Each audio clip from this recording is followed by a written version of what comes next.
Doctor अफसा, हमारी माशरे के अंदर ख़वातीन जो है वो बड़ा रिलक्टेंट होती है फिजियोथेरेपिस्ट के पास जाने के लिए, उसकी क्या वजह है?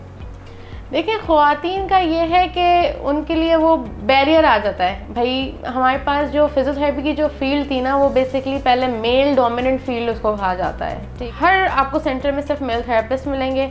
लड़कियों का पहले इस तरफ रुझान नहीं था, क्योंकि लड़कियों के लिए भी ये टैबू था कि हम लोग जो है अगर फिजियोथेरेपिस्ट बन गए तो मेल पेशेंट आएगा तो कैसे डील करेंगे, क्योंकि फिजियोथेरेपी में ये है कि आपको पूरे पेशेंट को टच करना है। ठीक है, और हमारी जो इस्लामिक सोसाइटी है, इस तरह के टैबूज़ हैं। मेल को फीमेल से रिलक्टेंसी है, फीमेल को मेल से रिलक्टेंसी है, तो इसलिए फ़ीमेल्स ये सोचती थी।